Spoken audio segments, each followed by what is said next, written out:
Instead of going to Shibuya Sky, dito na lang kami sa Share Lounge, unlimited drinks and food pa.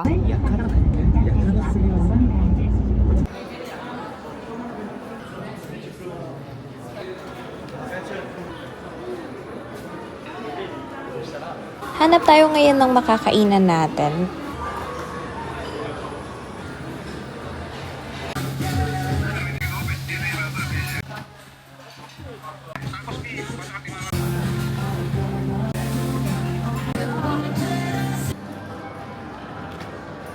So cute! Saan to located sa? Anong floor nga to? It's located at Shibuya City Square.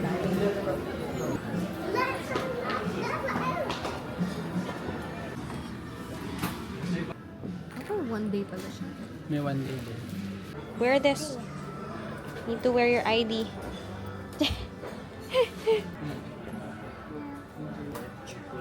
Kumuha kami nitong access to the shared lounge. And makikita nyo dito yung Shibuya Crossing. So dito muna kami tatambay and magka-coffee. Si Sophie magkukuha. This is the city of Japan. Auto studios, lots of many people, and world trucks. And world trucks of many worlds there. A lot of crowded people, and a lot of car smoke, and lots of trees. So that's all here, and buildings. That is all here, but I know this road all the way going to hotels and wonderful places there. We are nearby there staying. We are only nearby F with many good trains. Blah blah. Do your own things like that. Blah blah.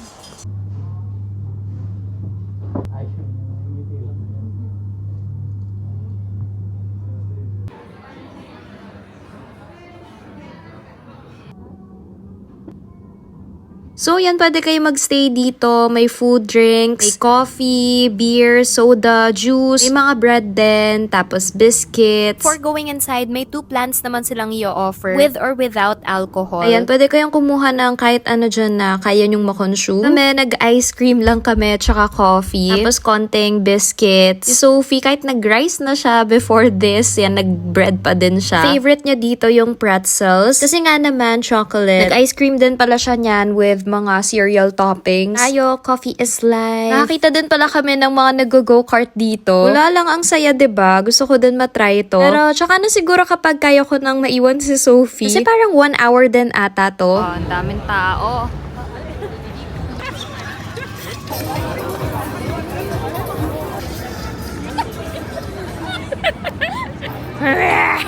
Opo! Then, ayan, nagpunta na kami dun sa mga shopping area. Actually, nahanap namin dito is yung Pokemon Center. From Shibuya Crossing, di ko na maalala kung ilang minutes, pero medyo mahaba-haba din lakaran. Dito to sa Shibuya Parco Shopping Mall. Dito sa 6th floor located yung Cyberspace Shibuya. Kapag shopping din kami dito, so dito yung Pokemon Center, Capcom Store. Nakita din kami Luffy statue, sabi ko gayahin ni Daddy yung posing. Tapos ayan, may Nintendo. Parang dito ako mostly tumambay talaga. Ganyan naman tayo, mga laking Mario. Nabudol pala ako sa notebook ng Animal Crossing. So, nga din tong pot, tsaka yung kettle, tsaka yung tray, ay lahat na. Kasama din pala namin yung brother-in-law ko dito. Picture silang dalawa ni Daddy B dito. Silang dalawa magkapatid kasi mahilig din talaga maglaro. So, si Daddy B, yan, laman ng Switch niya is yung Pokemon. Kung mahilig ka sa Pokemon, talagang nakakabudol dito. Dito ako, pinaka nagandahan. Mga kinokolekto, diba? Tapos dinidisplay. Oh, super cute, oh, may cookies.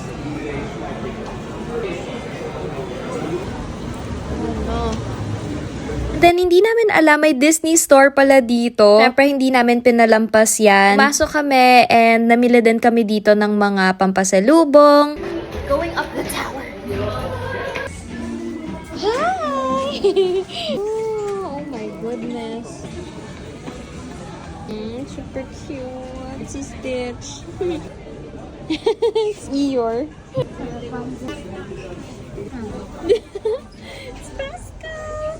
Nakakaaliw yung Disney store dito. May 3 floors, tapos pa-spiral yung staircase niya. Yung paakyat, parang feeling mo nasa tower ka ni Rapunzel. Aside sa pasalubong, sabi namin kay Sophie, we can buy 1 item for her. Nahanap niya si Snow White, kaso ito lang yung nakita namin na related kay Snow White. Saka yung doll, which is medyo malaki kasi. Pero ito, sa top floor, finally nakakita kami ng related sa mga princesses. And meron silang cottage ni Snow White. May kasama pa ngang dwarf, which is si Dopey. Tingin ko ako yung mas tuwang-tuwa and mas gustong mag-collect nito. Ang ganda nung kay Rapunzel. Ang mahirap lang pala dito sa Japan is para maging tax-free, bawal mo siyang buksan. So, kung medyo marami kang bibilhin, medyo mahirap yung pag-plan sa pag-empake.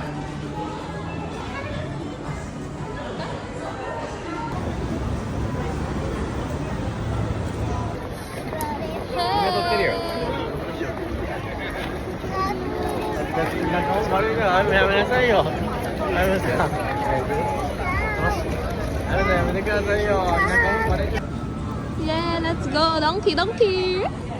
Last stop namin before umuwi is nag-donkey kami. Every time na uuwi kami, nadadaanan namin to. So, karamihan ng pinang-shopping namin dito galing. Itong product na to, hindi ko pinalampas yan kasi yan talaga yung gamit ko since last year. Ito yung Matamage hair styling stick. Mas wala lang na-amaze ako dito sa packaging ng makeup na to. Ang ganda sobra. Ako ba, ba't ganun ang cute ng mga gamit dito sa Japan? Oh, yun lang muna. Love, love!